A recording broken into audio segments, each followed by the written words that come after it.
If you have questions or suggestions for future podcasts, please submit them in the comment section below. Don't forget to like, share, and subscribe. Social Security and work. Hi, I'm Dave Arnott, the Christian Economist. Social Security is not social, nor is it secure. It's not working because it's not aligned with God's design. We were created as social creatures with the innate need and desire to care for one another. But Social Security is not a voluntary system. So it denies humans the freedom that God intended for us to have. Widows and orphans.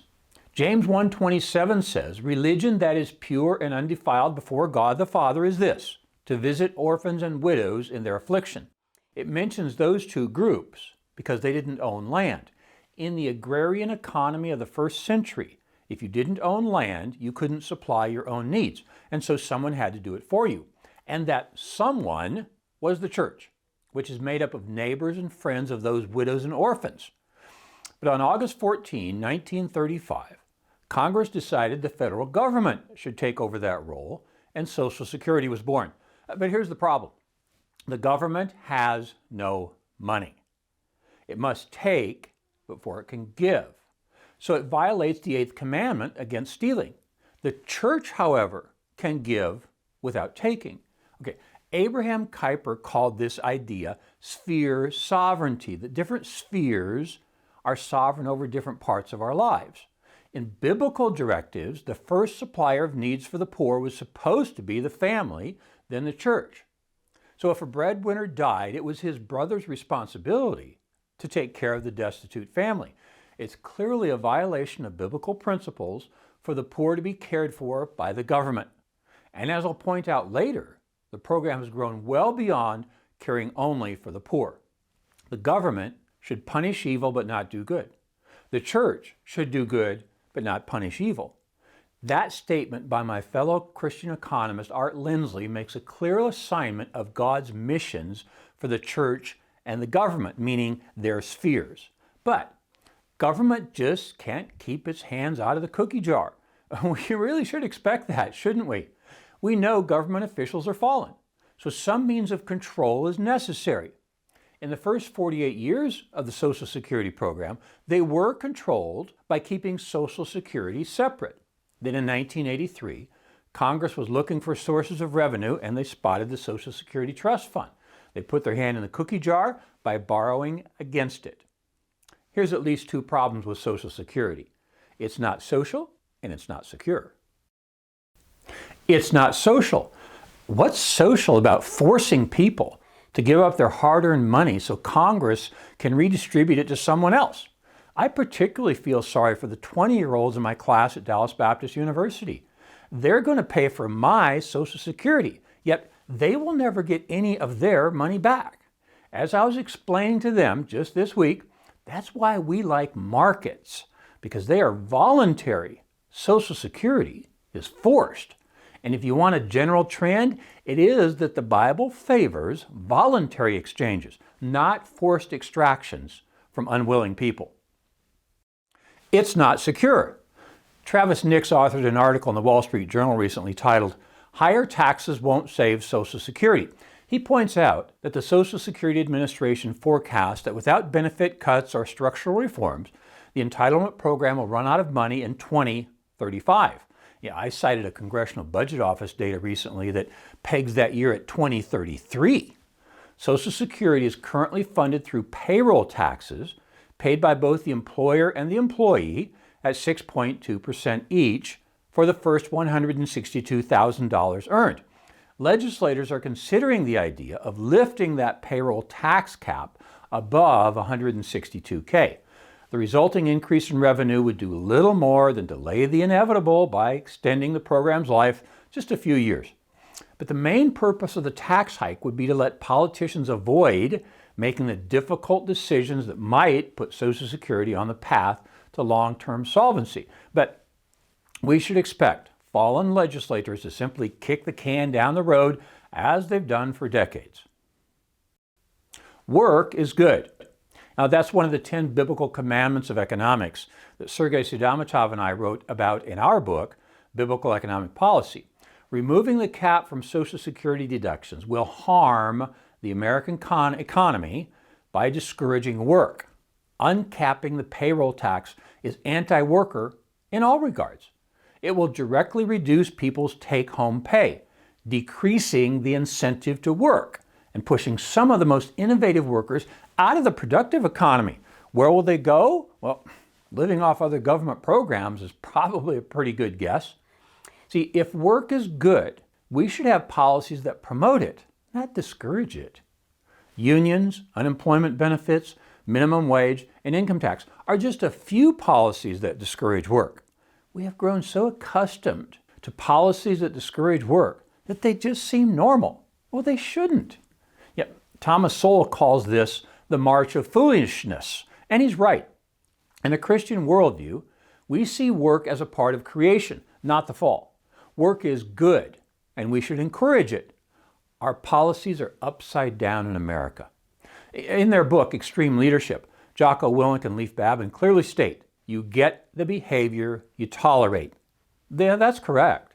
And when we tolerate policies that discourage work, that's what we get. Ponzi schemes are named after Charles Ponzi. In the 1920s, he promised investors a 50% return within just a few months for what he claimed was an investment in international mail coupons. Ponzi used funds from the new investors to pay fake returns to earlier investors. You can get away with that for some time, but eventually it catches up with you. There is no free lunch. For more on that, I'll refer you to the landmark book by Milton Friedman, and by that same name, by the way, and a more recent publication by David Bahnsen of the same name. Social Security is a Ponzi scheme that relies on the contributions of a shrinking young population to pay off an increasing elderly population. That's the economic reason why it's failing. I've already pointed out the biblical reason. Inevitably, as younger workers age, there won't be enough money left in the system. That means the payments young Americans make to fund their retirement will only benefit the elderly who get there first. There's a reason why Ponzi schemes are illegal. They don't work for anyone except the administrators of the program. They never work for their clients. Why is this only illegal in the private sector? Social Security has worked for the government administrators who have used it to buy votes, even today. There's a rather absurd conversation going on between the political parties. President Biden is accusing the Republicans of favoring the sunsetting of Social Security, an accusation they flatly deny. Okay, let's think about this. They're all in agreement in support of a program that is biblically, economically, and ethically unsound. Mission creep. There's also the suggestion to make Social Security a flat benefit, to make it a true anti-poverty program, because that's where it started. Government programs of this nature almost always are victims of mission creep. The original program paid recipients at age 65.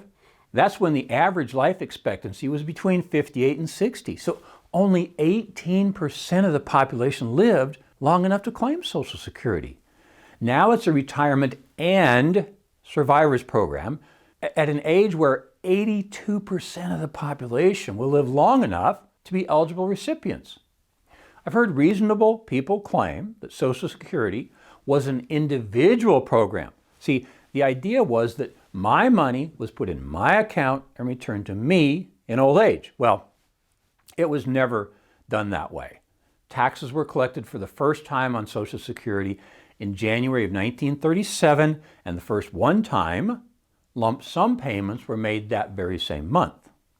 Yet the first monthly payment was made on January 31st, 1940 to Ida Mae Fuller of Ludlow, Vermont, in the amount of $22.54. Miss Fuller, a legal secretary, retired in November 1939. She started collecting monthly benefits in January of 1940 at the age of 65 and lived to be 100 years old, dying in 1975. Okay, so the point is, it's been a transfer program from the start. And sorry to mention this rather dark side of the program, The program suffers when people have long lives, and it flourishes when the participants die early. Think about it. Your government wants you to die sooner. It's kind of like life insurance, where the company wants you to live longer so they don't have to pay your survivors. The viatical industry is the opposite. When they buy life insurance policies from individuals, they want that individual to die sooner. So, should we allow a program in which someone else owns an interest in you dying sooner? Okay, more about the funding mechanism. It was a separately funded program until Congress started borrowing from the Social Security Trust Fund in 1983. Since then, it's become a federal program like any other, funded by taxes like all federal programs.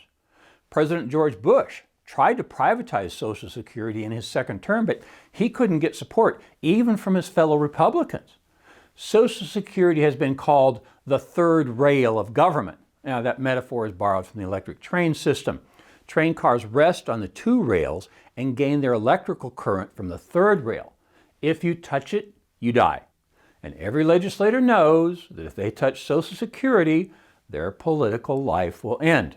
See, that's what happens when you design programs that don't align with biblical mandates nor economic truths. I'm Dave Arnott, the Christian Economist. Fear God, tell the truth, earn a profit. See you next time. For more information, please visit us online at davearnott.com. If you have questions or suggestions for future podcasts, please submit them online or in the comment section below. Don't forget to like, share, and subscribe.